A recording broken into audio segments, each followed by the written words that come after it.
share exercise လေးလုပ်ပြီးသွားရင်ကျွန်တော်အခုနောက်ထပ် exercise အတွက်လိုအပ်တာလေးပြောပေးမယ်ပေါ့နော်ရှေ့မှာလည်းကျွန်တော်ပုံဟောင်းပြင်တာပဲအခု video မှာလည်းကျွန်တော်ပုံဟောင်းပြင်တဲ့ဟာလေးပါပဲနော်အဲ့တော့ဒါလေးကကျွန်တော် V9 ကိုဖုန်းနဲ့တက်ပုံရိုက်ထားတာပေါ့နော်အဲ့ဒါလေးကိုသူလိုချင်တဲ့ site လေးပြန်ချိုးပြီးတော့လိုအပ်တာလေးပြင်မယ်ပေါ့နော်အဲ့တော့သူ့ရဲ့ site ကိုကျွန်တော်ဘယ် site ယူမလဲဆို2ပေ3ပေပါနော် V9 site ပါအဲ့တော့ original JPG file လေးကို Photoshop နဲ့ဆွဲဖွင့်ပေးပါခဏလေးစောင့်မယ်နော်အဲ့တော့ Photoshop ဆက်ဖွင့်ခြင်းမှာလည်း set နည်းနည်းလေးတက်တယ်ဗျနောက်ပိုင်းတော့အဆင်ပြေသွားပါလိမ့်မယ် RAM 9လည်းဖြစ်တတ်တယ်ပြီးနောက်တစ်ခါဆက်ဖွင့်ခြင်းမို့လို့လည်းဖြစ်နိုင်ပါတယ်ဟုတ်ပြီနော်အဲ့တော့ကျွန်တော်တို့ site ခေါ်မယ် file နဲ့ new ခေါ်မယ် inches ပြောင်းမယ်နော်အဲ့တော့ကျွန်တော်တို့ဒီကောင်လေးကကြတော့2ပေ3ပေနော်2ပေ3ပေဆိုတော့12လမ်းမှာ1ပေနဲ့တွက်မယ်2ပေဆိုတော့တပေမှာ12လမ်းမှာရှိရနော်12.24အမြင်ကကျတော့3ပေဆိုတော့12.36ပြီး resolution 100 color mode က CMYK color ပါ V9 နော် print ထုတ်ဖို့အတွက်ဆို CMYK color လေးထားမယ်ပြီးသွားရင် okay ပါအဲ့တော့ move tool လေးယူပြီးတော့တစ်ဖက်ကပုံလေးဆွဲထည့်လိုက်ပါနော်ဒီဘက်ကို control A control C control V နဲ့တောင်းမယ်ဆိုလို့ရပါတယ်ဒီမှာကျွန်တော်နေရာချပါနော်ကျွန်တော်ယူထားတဲ့ site လေးမှာအသားလေးပေါအောင်ကိုလိုချင်တဲ့အသားလေးတွေပေါအောင်နေရာချပါပေါင်းကကျွန်တော်အလင်းမောင်ချိန်ရအလင်းမောင်ချိန်ရမယ်ပြီးသွားရင်အဆက်ပြောက်လေးဖြောက်အောင်ဒါပါပဲနော်โอเคအဲ့တော့အချိုးလေးကြိုက်အနာခေါက်ပြီးရင်ဘေးမှာပုံနေတဲ့အသားလေးတွေကိုဖြတ်ဖို့အတွက်ကျွန်တော် crop tool နဲ့အပေါ်ကနေ side tab ဖြတ်ပါနော်အဲ့တော့ keyboard က C ကိုနှိပ်ပြီး crop tool ယူဒီမှာအကျယ်က24လက်မှာအမြင့်က36လက်မှာဟုတ်ပြီနော်2ပေ3ပေ resolution က100ပါโอเคပြီးသွားရင်တခြားပါချင်းဆိုရင် crop tool ပြီးတာနဲ့တောင်းပြလေးဆွဲကိုလိုချင်တဲ့အချိုးလေးရပြီဆိုရင်အတားခေါက်ပါနော်ဒီ CC ပါချင်းကတော့အခုလိုမျိုး frame လေးပေးထားလိမ့်မယ်ကိုလိုချင်တဲ့ site ကလေးဝင်လာကြည့်လိုက်ပါနော်ရပြီဆိုရင်ကျွန်တော်အတားခေါက်ပါ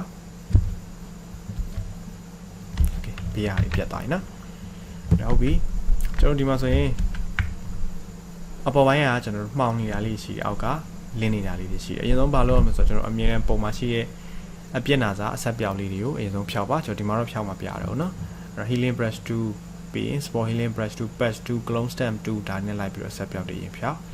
ပြီးသွားရင်ဒီမှာမှောင်နေတဲ့နေရာလေးရှိအဲ့နေရာကိုကျွန်တော်အလင်းတက်လောက်လုပ်မယ်ပေါ့နော်အဲ့တော့ရှေ့မှာသင်ခဲ့တဲ့ tools လေးရှိတယ်ကျွန်တော်တို့ DOS 2ဆိုတာရှိတယ် DOS 2နော်ဒီကောင်ကလင်းအောင်လုပ်တာ band 2ကအရောင်မှောင်သွားအောင်လုပ်တာ spoon 2ကကျွန်တော်အရောင်လေးတွေတောက်လေးတွေဖြစ်လာအောင်လုပ်တာပါအဲ့တော့ကျွန်တော်အလင်းတက်အောင်လုပ်မှာဖြစ်တဲ့အတွက် DOS 2ဆိုတာလေးကျွန်တော်ယူလိုက်မယ်အဲ့တော့ဒီမှာ range မှာ mid tone မှာကျွန်တော်အလင်းချိန်မယ်ပေါ့နော်အလင်းတင်မယ် site လေးနည်းနည်းလေးအနေတော်လောက်ထားပါ exposure တော့သူပေးထားတဲ့အတိုင်း 50% ထားကြည့်မယ်နော်ပြီး light post ဆွဲကြည့်မယ်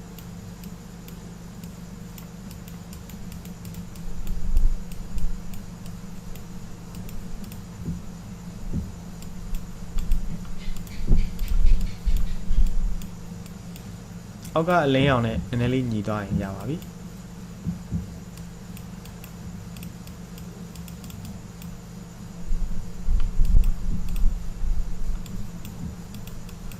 โอเค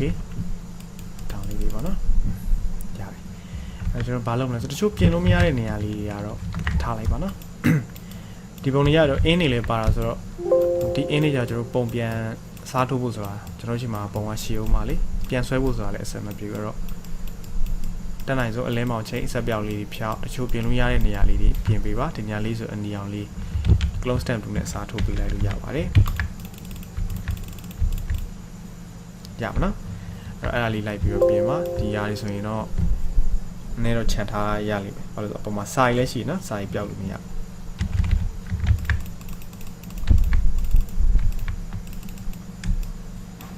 အဆက်ပြောက်လေးမရှိတော့လို့ရှိရင်ပုံလေးကတော်တော်လေးကြည့်ကောင်းသွားတယ်အလင်းမောင်လေးလည်းနည်းနည်းချိန်တက်သွားရင်ပို့ပြီးတော့အဆင်ပြေသွားပြီပုံလေးရနော်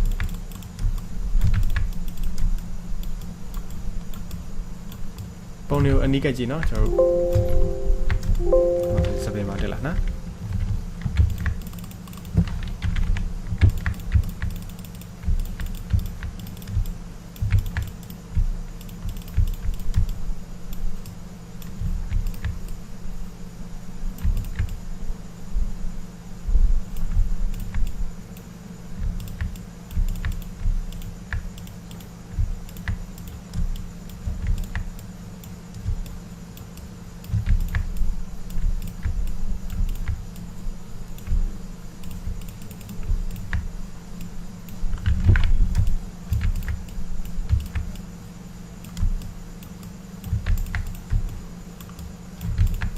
ဆက်ပြောက်လေးလိုက်ဖြောင်းနော်ဖြောက်ပြီးမှဆောနာ dot 2နဲ့အလင်းလေးလိုက်ချိန်ပါ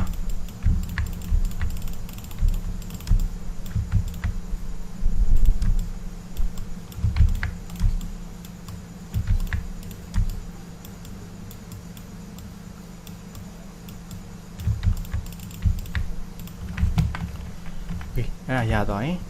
control L နှိပ်ပြီးတော့ level ခေါ်ပါ middle လေးနဲ့ထပ်တင်ကြည့်တကယ်လို့အလင်းမအောင်ချိန်ရတာအဆင်မပြေလေထပ်တင်ပြီးတော့ okay နဲ့ပုံကြီးကအလင်းတက်လိုက်ဖွယ်သွားတာဖြစ်တဲ့အတွက် image adjustment တွေကိုသွား brightness and contrast ခေါ်ပြီးတော့ contrast ကိုကစားကြည့်ပါနော်25လောက်ထားကြည့်မယ်ပုံလေးနည်းနည်းပြန်ကျစ်သွားလိမ့်မယ်နော်30လောက်ထားကြည့်မယ်အဲ့ဒါခေါက်ပါဒီလောက်ပဲရမယ်ပုံပါနော်နေရာတွေမှာဆိုကျွန်တော်တို့မှောင်နေတဲ့နေရာလေးရှိတယ်ပေါ့နော်ဒါလေးဆိုကျွန်တော်တို့အဝိုင်းကတော့ကျွန်တော်တို့ဘာနဲ့ထည့်လို့ရလဲဆိုတော့ဒီကောင်လေးပေါ့နော် ellipse tool လေးနဲ့ဆွဲလိုက်လို့ရပါတယ်ရွှေ့ခြင်း space bar လေးဖြည့်တာနော်ဆွဲနေနဲ့ရွှေ့ခြင်း space bar လေးဖြည့်ပြီးတော့ရွှေ့ပါပြီးရင် space bar ပြန်လို့ mouse ကိုတော့မလို့တင်အောင်နော်ကိုလိုချင်တဲ့ site ကလေးရအောင်နေရာချပါကျွန်တော်တို့အထဲကိုဘာမှမထည့်ချင်ဆို frame မှာနန်းထားမယ် stroke ကတော့ဒီတိုင်းလေးပဲထားပါနော်အဲ့တော့ဒီကောင်လေးကိုကျွန်တော်တို့ဘာလုပ်မလဲဆိုတော့ shape နဲ့ယူထားနော်အရောင်လေးထည့်ကြည့်နှစ်ချက်နဲ့ပြီးသွားရင် sorry color over လေးမရအောင် stroke ဆိုတာလေးတစ်ချက်နေနော်ပြီးသွားရင်သူကအပြရောင်လေးပေါ့ဒီလိုရအောင်ပါနော်ပြီးသွားရင် okay ဒီလိုမျိုးထပ်ပေးလိုက်လို့တော့ရတယ်ပေါ့နော်ဒါလေးတွေလည်းကျွန်တော်ပြန်ဆွဲပေးမယ်ဆိုလို့ရတယ်ပန်တူးနဲ့ပြန်ဆွဲပေးလိုက်ပါနော်ဆွဲပြီးသွားရင် stroke ကိုအပြလေးခတ်ပေးလိုက်ပါဒါလေးဆိုလည်းပြန်လုပ်လို့ရတယ်တော်တော်အချိန်တော့ပေးရမယ်နော်အဲ့လိုမျိုးဆိုရင်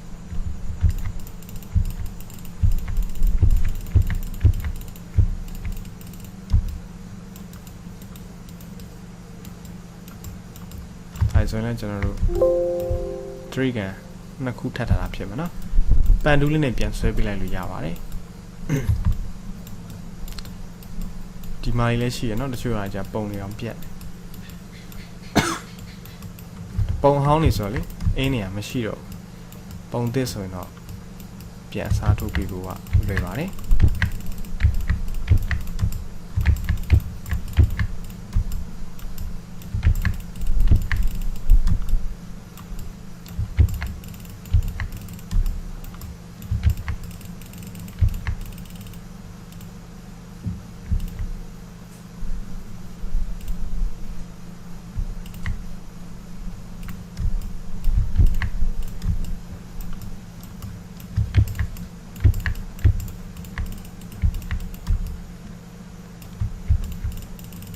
ဆက်ပြောက်တယ်အများကြီးပဲเนาะဖြဲကြည့်ပါဖြဲကြည့်တော့မှ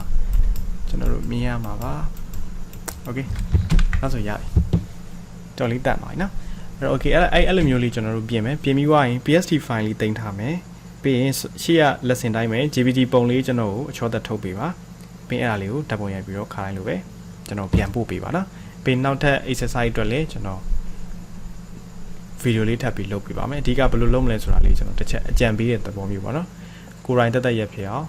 လုပ်ရမှာပါအဲ့နောက်ပုံလေးလည်းကျွန်တော်ထွင်းရမှာထွင်းပြီးသွားရင်အခုလိုမျိုးတန်ရှင်းလုပ်တဲ့အပိုင်းနေပြီးလို့ရှိရင်ကောက်ကြောင်းလေးပြန်ဖော်တာပေါ့နော်ကောက်ကြောင်းဖော်တာတော့ကျွန်တော်ရှေ့ကဗီဒီယိုတိုင်းမှာပဲကျွန်တော် brush tool နဲ့ပဲလိုက်ပြီးကောက်ကြောင်းဖော်တာနော်မျက်လုံးလေးမပေါ်လို့ရှိရင်အဲ့နေရာ brush tool နဲ့ဆွဲပေးမယ်နော်ဒီလိုမျိုးကြီးသွားမှာပါโอเคအခုလို့ဆိုတော့ဒီ view လေးကိုရအောင်ကြည့်ပြီးစမ်းကြည့်ပါမရတာရှင်းပြောပါနော်โอเคဆင်ပြေပါစေခင်ဗျာ